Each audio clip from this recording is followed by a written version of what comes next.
Hi, welcome to the first lecture of the chapter Quantum Chemistry.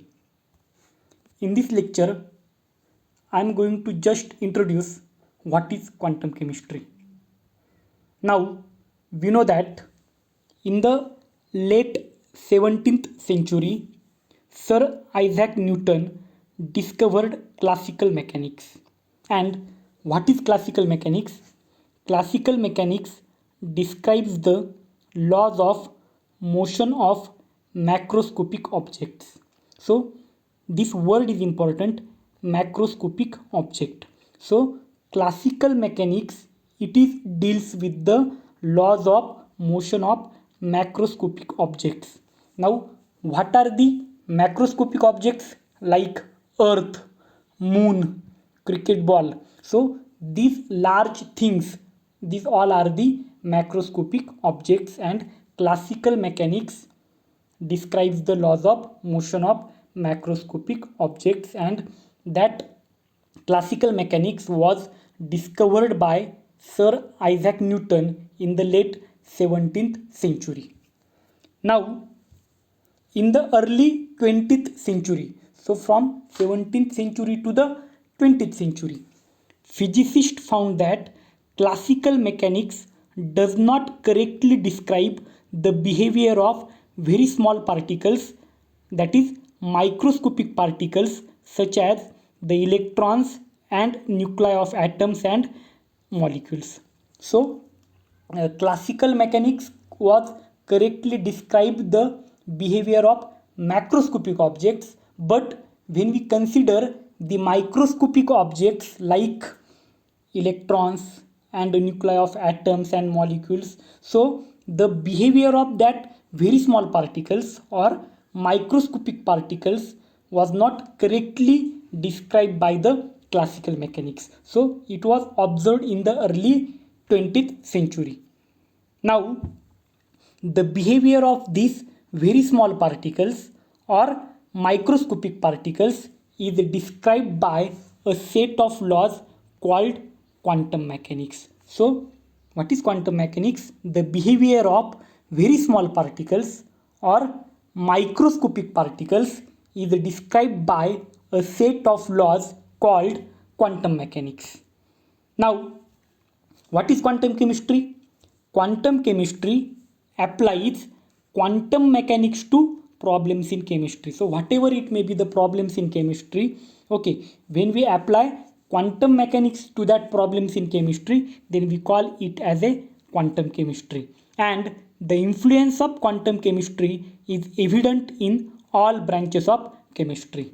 Okay, now physical chemists use quantum mechanics. So various chemists like physical chemist, organic chemist, inorganic chemist, analytical chemist, they use quantum mechanics. Now what are the uses of that quantum mechanics? See, physical chemists use quantum mechanics to calculate thermodynamic properties. So we know that thermodynamics is a part of physical chemistry. So to calculate the thermodynamic properties like entropy, heat capacity of gases with the help of statistical mechanics. Okay, then physical chemists also use quantum mechanics to interpret molecular spectra, thereby allowing experimental determination of molecular properties, for example molecular geometries, dipole moments, etc. Then to calculate molecular properties theoretically with the help of quantum mechanics, physical chemist can calculate molecular properties theoretically. Then to calculate properties of transition states in chemical reactions, thereby allowing estimation of rate constants. Then to understand intermolecular forces and to deal with bonding in solids. So these are the various uses of quantum mechanics in the physical chemistry. Okay, I have just summarized all uses here. We don't need to mug all these uses. We have to just understand what will be the uses or what are the uses of quantum mechanics in the chemistry. Then organic chemists also use quantum mechanics to estimate the relative stabilities of molecules, whether when we compare the molecules, whether our molecule is stable or unstable, we can estimate it with the help of a quantum mechanics. Then to calculate properties of reaction intermediates, then to investigate the mechanism of chemical reactions, then to analyze and predict the NMR spectra.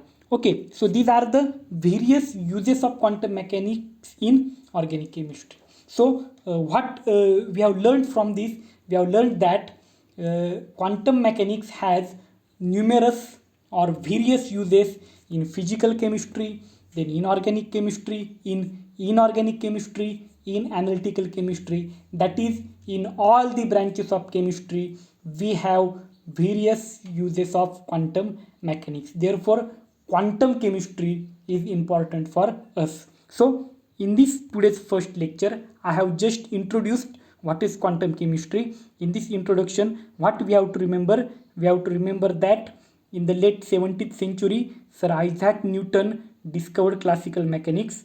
What was the use of classical mechanics, or what is the use of classical mechanics? It describes the laws of motion of macroscopic objects. Then in the early 20th century, it was found that classical mechanics does not correctly describe the behavior of very small particles, like for example microscopic particles, for example the electrons and nuclei of atoms and molecules. Therefore, there was a need of quantum mechanics, and the behavior of very small particles or microscopic particles is described by a set of laws called quantum mechanics. Then what is quantum chemistry? Quantum chemistry applies quantum mechanics to problems in chemistry. Okay, then we have seen quantum mechanics has applications in physical chemistry as well as in organic chemistry, inorganic chemistry, and the analytical chemistry. So quantum chemistry, it is very important for us. So in incoming lectures, we will study the various different points related to the quantum chemistry, which will be useful for you for your university and the other examinations. Thank you.